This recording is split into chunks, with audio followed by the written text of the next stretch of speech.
Welcome students. Today we will understand a story about the lost child. Second book, Moments. इस कहानी का जो कवि लेखक के द्वारा जो भाई मूलराज आनंद के द्वारा लिखी गई है, इसका जो सारांश हम इससे पहले हम समझेंगे। उसमें क्या होता है इस स्टोरी के अंदर,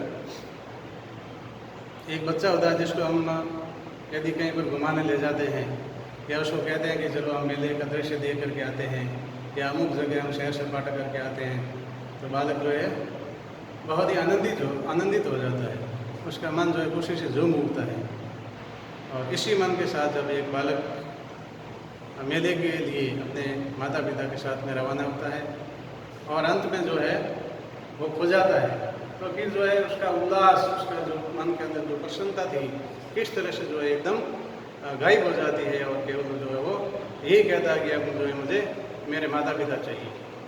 इस कहानी के अंदर जो है हम ये बात पढ़ेंगे। तो बहुत ही रोचक कहानी है। मूलराज आनंद के द्वारा लिखित।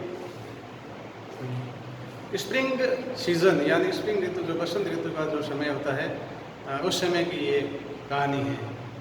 इसमें जो है लोग मेले के अंदर जा रहे हैं, कुछ लोग सड़कों पर पैदल चल रहे हैं, कुछ बैलगाड़ियों में चल रहे हैं, कुछ घुड़सवारी करके जा रहे हैं। यानी जैसे जैसे साधन है इस तरह से जो है लोग नियरेस्ट पॉइंट जहाँ पर मेला लगा हुआ है उसकी तरफ जा रहे हैं।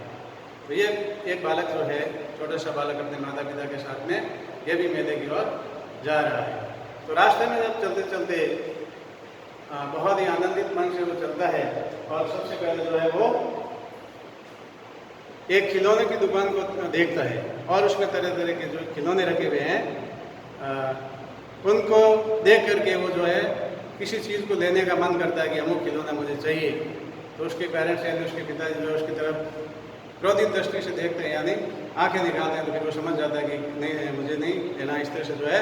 और फिर उसके माताजी कहते हैं कि इधर आओ बच्चे, इधर आओ, उंगली पकड़ के चलो, देखो देखो वो देखो सरसों के खेत हैं। और फिर वो जो सरसों के खेत के बारे में बताते, देखो पीले पीले कितने अच्छे सुनहरे खेत लग रहे हैं। फिर वो बालक उधर देखने लग जाता है, क्योंकि बालक का मन चंचल होता है। वो मतलब ज़्यादा देर तक किसी एक चीज़ की तरफ नहीं देखता। फिर वो खेतों की तरफ देखने लग जाता है, खेतों में उड़ती हुई तितलियों की तरफ देखने लग जाता है। और इस तरह से जो है वो आगे बढ़ते बढ़ते एक झुरमुट होता है, पेड़ों का जो छायादार जो जगह होती है, वहाँ पर पेरेंट्स कुछ समय के लिए रुक जाते हैं। और उसके बाद में फिर जो है वो फुटपाथ पर चलना शुरू करते हैं। और उसके बाद में जो है एक माला की दुकान आती है जिसमें पुष्प रखे हुए होते हैं, गुलमोहर के पुष्प, विभिन्न तरह के पुष्प रखे होते हैं। बालक को जो है मालाएं पसंद आती है, पुष्प पसंद आते हैं, लेकिन फिर वो मन नहीं करता। उसको समझ जाता है कि मुझे दिलाएंगे नहीं। फिर वो जो है अपने माता पिता के साथ में चलता हुआ आगे बढ़ जाता है। फिर उसके बाद में जो है एक स्वीट की दुकान आती है, मिठाई विक्रेता की दुकान आती है, जो आवाज़ें लगाते हैं, गुलाब जामुन ले लो, बर्फी ले लो, जलेबी ले लो। इस तरह से जो है वो आवाज़ लगाता है। बालक को जो है बर्फी बहुत पसंद होती है, तो बर्फी वो लेना चाहता है, लेकिन उसके जो पेरेंट्स हैं, पिताजी लेना नहीं चाहते हैं। तो फिर वो और आगे बढ़ जाता है। इस तरह से जब आगे बढ़ते हैं तो फिर एक वहाँ पर विभिन्न रंगीन गुब्बारों वाला नजर आता है। तो गुब्बारा लेने का बालक का मन होता है, लेकिन फिर भी वो अपने मन को जो है महसूस करके रह जाता है, क्योंकि वो समझता है कि मुझे जो है ये दिलाएंगे नहीं, पिताजी मुझे जो है ये गुब्बारा दिलाएंगे नहीं। फिर वो आगे बढ़ जाता है। इस तरह से आगे जाते जाते एक सपेरा नजर आता है, स्नैक चार्मर, जो है बीन बजा करके सांप को जो है बीन के साथ में झूमता हुआ वो देखता है। बालक तो रुक जाता है, लेकिन पिताजी उसको कहते हैं नहीं नहीं, ऐसी चीज़ों के पास नहीं जाना, ये खतरनाक है। इस तरह से कह करके फिर वो जो है आगे बढ़ जाते हैं। इस तरह से जो आगे बढ़ते बढ़ते फिर वो कई तरह की दुकानों का दृश्य देखता रहता है।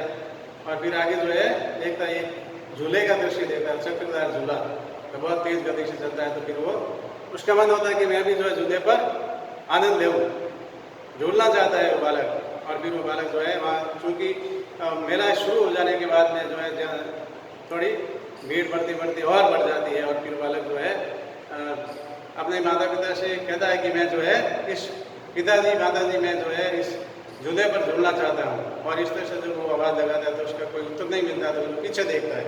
जब वो पीछे देखता है तो उसे लगता है कि उसके माता पिता वहाँ नहीं है और फिर वो जो मतलब अकेलापन महसूस करता है और फिर रोने लग जाता है, क्योंकि वहाँ पर जो है उसे संरक्षण देने वाले कोई नहीं है। इस तरह से वो फिर चिल्लाता हुआ रोता हुआ इधर उधर दौड़ता है।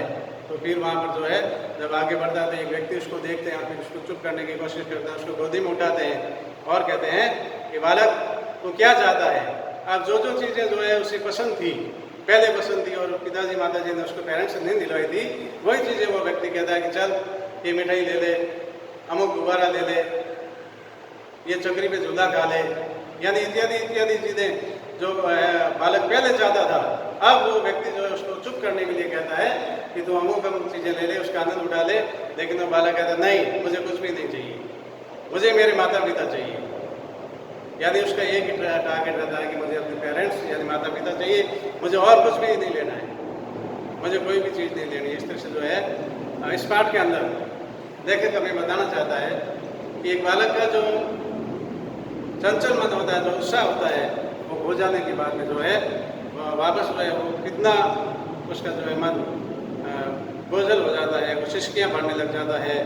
और फिर लास्ट में जो है इस पाठ के अंदर ये नहीं बताया गया कि बालक के माता पिता मिलेंगे या नहीं मिलेंगे, लेकिन जो है हम देखते हैं कि मेले इत्यादि के अंदर जहाँ भी ऐसे आयोजन होते हैं वहाँ पर एक सेंटर होता है, कॉल सेंटर होता है, वहाँ पर जो है अनाउंसमेंट जो होता है, वहाँ पर जो खोए हुए बच्चे वगैरह जो है वहाँ मिल जाते हैं। तो फिर वो बच्चा उन पेरेंट्स को मिल गया होगा। इस पाठ के अंदर ये दिखाया हुआ नहीं है, लेकिन ये वास्तव में जो है लास्ट में ये हो जाता है। तो इस पाठ के अंदर जो है हम ये समझते हैं कि एक बालक उत्साहित मन से मेले के लिए निकलता है, लेकिन उसका उत्साह जो है अंत में चकनाचूर हो जाता है। अब नेक्स्ट वीडियो के अंदर हम इस पाठ के अंदर पैराग्राफ वाइज ट्रांसलेशन इत्यादि पढ़ेंगे और इस वीडियो के साथ में जो PDF आएगी उसके अंदर आप नोट्स कर लेंगे। Thank you.